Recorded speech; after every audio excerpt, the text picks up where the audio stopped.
चलिए स्टार्ट करते हैं। आज का टॉपिक है वैदिक सप्ताह।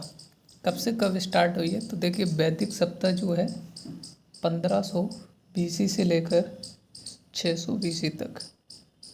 ठीक है। वैदिक सप्ताह दो भागों में बटी है। पहली ऋग्वैदिक सप्ताह,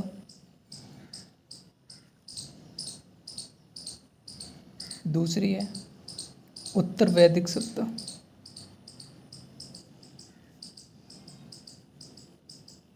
ऋग्वैदिक सप्ताह की बात करी जाए तो ये 1500 से लेकर 1000 BC तक, और उत्तर वैदिक सप्ताह जो है 1000 BC से लेकर 600 BC तक इसका समय काल माना जाता है।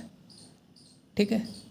इसके बाद तीन विद्वानों, जैसे मैक्स मूलर के अनुसार अगर बात करी जाए, मैक्स मूलर के अनुसार कहते हैं जो आर्य आए हैं वो मध्य एशिया से। कहाँ से आए? मध्य एशिया से। ऐसे ही दूसरे व्यक्ति हैं बाल गंगाधर तिलक के अनुसार ये माने जाते हैं आर्कटिक क्षेत्र से। कहते हैं कि जो आर्य हैं वो कहाँ से आए? आर्कटिक क्षेत्र से। वैसे तीसरे व्यक्ति थे लक्ष्मीधर कल्ला के अनुसार जो आर्य आए हैं वो जम्मू एंड कश्मीर से आए। कहाँ से? जम्मू एवं कश्मीर से। ऐसे ही हम नेक्स्ट बात करें, अब आगे बढ़ते हैं तो वोगज कोई अभिलेख ये कहाँ का है? तो ध्यान रखेंगे, वोगज कोई अभिलेख ये जो है तुर्की का माना जाता है। कहाँ का माना जाता है? तुर्की।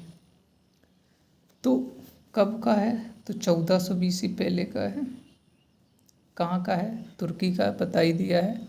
इसमें वैदिक जो भगवान माने जाते हैं, वैदिक देवता, वो आपके हैं इंद्र, दूसरे हैं मित्र, थर्ड हैं नासत्य, और फोर्थ हैं वरुण।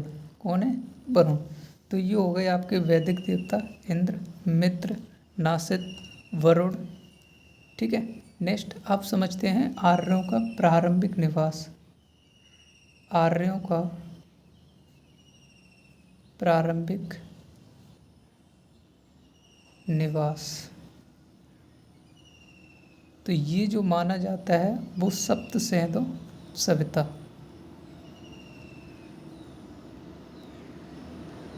ठीक है, सप्त सैंधव सभ्यता। ऐसे ही आर्य का जो मतलब होता है वो क्या होता है? तो आर्य का मतलब होता है श्रेष्ठ या कुलीन, या ऐसी को हम कहें उत्तम, या एक शब्द में समझ लीजिए वेस्ट, यानी कि सबसे अच्छा। इसके बाद आगे बढ़ते हैं तो वेद। अब आपका टॉपिक आ जाता है वेद। तो सबसे पहले वेद कितने होते हैं? तो आप कहेंगे वेद कितने होते हैं? 4। तो कौन कौन से होते हैं? तो ऋग्वेद, फिर आता है सामवेद, फिर आता है यजुर्वेद, फिर आता है अथर्ववेद। ठीक है, ये 4 हैं। वैसे आप याद कर सकते हैं रायसा का मतलब ऋग्वेद, यजुर्वेद, सामवेद, अथर्ववेद। तो ऋग्वेद पढ़ते हैं, इसके बाद सामवेद, यजुर्वेद, अथर्ववेद। तो सबसे पहले बात करेंगे कि जो वेद हैं वो कौन कौन से 4 हो गए। वेद को लिखने वाले कौन थे? वेद को लिखने वाले थे वेद व्यास। कौन थे? वेद व्यास। फिर आता है वेद की भाषा कैसी है? तो भाषा की बात करें तो वैदिक संस्कृत। कैसी है?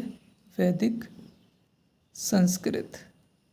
ऐसी आगे बात करें कि इसे और क्या कहते हैं, तो इसे आप्रोस कहते हैं। क्या कहते हैं? आप्रोस कहते हैं, जिसका मतलब है देवताओं देवताओं की वाणी या भाषा। क्या मतलब है?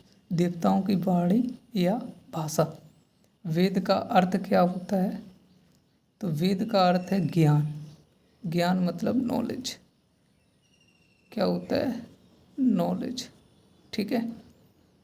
और ऋग्वेद का जो उपवेद होता है, तो ऋग्वेद का जो उपवेद होता है वो क्या होता है? तो आप देखिए, ऋग्वेद का उपवेद इसे कहते हैं आयुर्वेद। क्या कहते हैं? आयुर्वेद।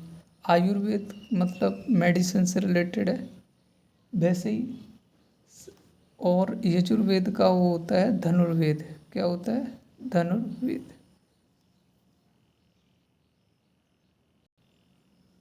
तो इसका जो होता है वो कौन सा होता है? धनुर्वेद। कौन सा होता है? धनुर्वेद।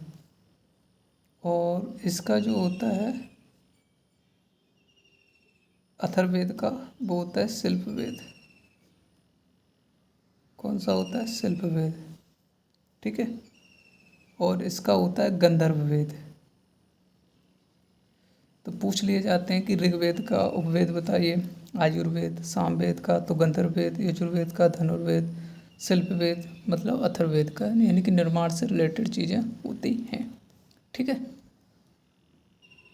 मिलते हैं नेक्स्ट वीडियो में। धन्यवाद।